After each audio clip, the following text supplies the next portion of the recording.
पिछले वर्षों की तुलना में इस बार 20 दिन पहले सभी तैयारियां पूरी हो चुकी हैं। आज हमारे साथ मेला अधिकारी ऋषि राज जी हैं। उनसे हम जानना चाहेंगे कि मेले को लेकर क्या क्या अभिनव प्रयोग कर रहे हैं, क्या क्या तैयारियां हैं और विशेष इंतजाम क्या है। इस बार जैसे कि मेला आपने बताया कि कुछ दिन पहले है और महाकुंभ के दृष्टिगत अधिक जनसंख्या भी आने की, श्रद्धालुओं की संख्या आने की भी हम लोग को इनपुट है।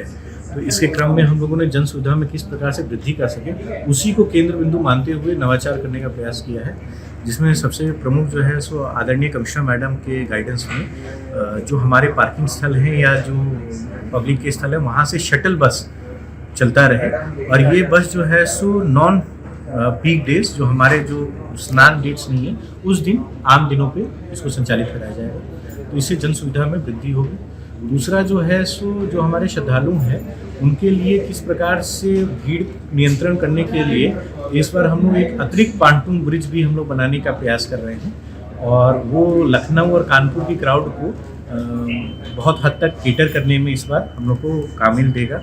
इसके साथ साथ हम लोग ने जो संगम का बाथिंग एरिया है उसको भी हमने वृद्धि की है, लगभग 30 से 40% की वृद्धि की है और ये भी जनता को सुलभ होगा और उनको क्या कहते हैं स्नान करने में हितकारी होगा। सर, जो आपने कहा कि अतिरिक्त ब्रिज बना रहे हैं तो वो 7 के अलावा है कि वो 7 में ही? वो 7 में ही शामिल है। ये 7वां जो है सो इस साल अतिरिक्त है, पिछले अगर मार्च से कंपेयर किया जाए जी जी। और इसमें जो है सो हम लोगों ने खास तौर पे जो हमारे रिवर फ्रंट की तरफ से या लखनऊ या कानपुर की तरफ से भीड़ आती है उसका किस प्रकार से बेहतर प्रबंधन कर सकें उसको ध्यान में रखते हुए इसका प्लानिंग। कितने पुल सर बनने की स्थिति में हैं और कितने अभी काम चल रहा है? अभी जैसे कि 7 में से जैसा कि मैंने आपको बताया कि लगभग 4 जो हैं सो शेप ले चुके हैं, ऑलमोस्ट शेप ले चुके हैं और जो बाकी हैं उनको भी हम लोग सतत कराएं। जो हमारे मेजर रूट्स हैं उन सबका चिन्हांकन हो चुका है। जो हमारे विद्युत के पोल्स हैं उन पे उनका इंस्टॉलेशन भी हो चुका है, लाइटें भी कई जगह प्रकाशित हो चुकी हैं। इसके साथ साथ जो जल का कार्य है जल निगम का वो भी अपना गति से चल रहा है। पानी गंगा का नहीं उतर रहा है तो उसको पानी को कम करने के लिए जो है क्या इंतजाम? इसमें सिंचाई विभाग को उचित स्तर से ये वो है और गंगा का पानी जिस प्रकार से डाउन होता जा रहा है उसके लिए हम लोग सारा कंटीजेंसी प्लान हम लोग के तैयार हैं और इसमें हम लोग कोशिश कर रहे हैं कि समय रहते हुए जहाँ जहाँ क्षेत्र में हमें जो ज़मीन मिलती जा रही है उसको हम लोग लेवलिंग करा करके आवश्यक सुविधाएं वहाँ पे इंस्टॉल करा दें। स्नान के लिए सर कितना पानी चाहिए और अभी कितना है? अभी जो है सो ये आज का जो फिगर है एग्जैक्ट तो इसकी तो मुझे नहीं है आज की जानकारी, लेकिन 1-2 दिन पहले लगभग 19,000 क्यूसेक पे चल रहा था। ठीक है, बताते हैं कि लगभग 10,000 पे रहता है, लेकिन ये साहब अभी नहरों की सफाई होनी और तमाम चीज़ें जो सिंचाई विभाग का जो आंतरिक कार्य है और उसके लिए हम लोग नहीं बैठे हैं, हम लोग अपना सारा कार्य बाकी क्षेत्रों में कर रहे हैं। पिछले वर्ष की तुलना में सर कितना हेक्टेयर जो है इस बार एरिया बढ़ा रहे हैं? हम लोग जो है सो पिछले बार लगभग 700 हेक्टेयर का मांग मिला था, हम लोग उसको 800 पे हम लोग लेके जाने का हम लोग इसको प्लानिंग कर रहे हैं। पिछले बार की तुलना में सर कितने संस्थाएं जो है उनको इस बार जगह दी जाएगी? इस बार अभी तो संस्था को हम लोग ने लगभग टेंटेटिव मानिए फर्स्ट वीक ऑफ दिसंबर से हम लोग शुरू करेंगे उनका आवंटन करना। ठीक है, और जो एग्जैक्ट संख्या है ट्रेडिशनल को तो हम लोग रखेंगे, लेकिन लगभग 4,000 और 4200-4500 के रेंज में वो रहता है और जितने भी नई संस्थाएं आएंगी तो उसको उस हिसाब से ज़मीन की स्थिति को देखते हुए उसको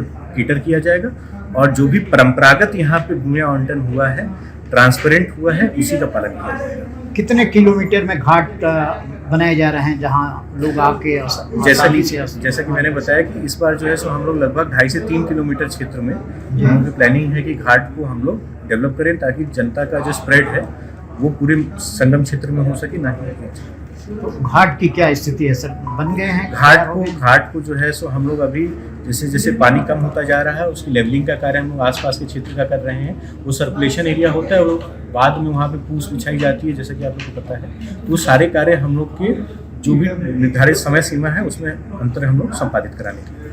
आवंटन सर कब से कर रहे हैं ये? जैसे कि बताया कि फर्स्ट वीक ऑफ दिसंबर से हम लोग की प्लानिंग है कि ज़मीन की स्थिति को देखते हुए और विगत के रिकॉर्ड्स को देखते हुए हम लोग फर्स्ट वीक ऑफ दिसंबर से हम लोग इसको प्लान करें। ये मुख्य स्नान पर्व को लेकर पुलिस ने एक संभावना जताई है कि 3 करोड़ के लोग आसपास मकर संक्रांति से लेके और मौनी अमावस्या के बीच में आ सकते हैं। तो आपका क्या अनुमान है कि पूरे मेले के दौरान कितने श्रद्धालु जो है स्नान करने आ सकते हैं? देखिए, हम लोग का तो एक टेंटेटिव जो इनपुट है उसके हिसाब से तो फ्रेम किया गया है, लेकिन मेन तैयारी जो सबसे इम्पोर्टेंट मौनी अमावस्या है उनके लिए लगभग रेलवे का भी एक अनुमान है, लगभग 3 करोड़ 3.5 करोड़ के आसपास का अनुमानित फिगर आ रहा है। लेकिन हम लोग जो तैयारी कर रहे हैं, हम लोग कुंभ में जो हमारी लर्निंग्स हुई है उनको देखते हुए उसके दृष्टिगत हम लोग सारी तैयारी कर रहे हैं। इस बार सब पिछले माघ मेला की तुलना में महाकुंभ में जिस तरह से श्रद्धालुओं की भीड़ उमड़ी थी, 60 करोड़ जो इतना अनुमान नहीं लगाया गया था, तो इस बार संभावना है कि माघ मेले में भी श्रद्धालुओं की संख्या काफ़ी आ सकती है। इसमें क्योंकि कुंभ अभी जस्ट बीता है तो निश्चित ही हम लोग भी एक्सपेक्ट कर रहे हैं कि पिछले माह के कंपैरिजन में अधिक होगी। अब कितनी होगी, जो भी होगी उसके लिए हम लोग जो है एस्टिमेट लेके चल रहे हैं, जो इनपुट्स आ रहे हैं और उस हिसाब से हम लोग अपना क्राउड मैनेजमेंट हम लोग कर रहे हैं। कुछ नया प्रयोग सर इस बार माघ मेले में आपके द्वारा क्या किया, मेला प्रशासन क्या कर रहा है? जैसे कि मैंने बताया कि नवाचार में हम लोगों ने शटल बस की सुविधा नॉन बाथिंग डेज पे रखने का, संगम के घाट एरिया को इंक्रीज़ करना जो कि पिछले माघ में नहीं था, कुछ अल्टरनेटिव हमें रूट्स मिल पाई हैं जो इस माघ में हमें इम्पोर्टेंट होंगी। तो ये 3-4 बिंदु हैं जिसको हम लोग लेके चल रहे हैं और मुख्य केंद्र उसका जन और श्रद्धालुओं की किस प्रकार से सुविधा को हम लोग बढ़ा सकें, उसमें वृद्धि कर सकें, उसके प्रति हम लोग नवाचार करने का प्रयास करें। बहुत धन्यवाद। अगर आप ये वीडियो YouTube पर देख रहे हैं तो हमारे चैनल को सब्सक्राइब कर बेल आइकन दबाएं और Facebook पर देख रहे हैं तो हमारे पेज को लाइक करें।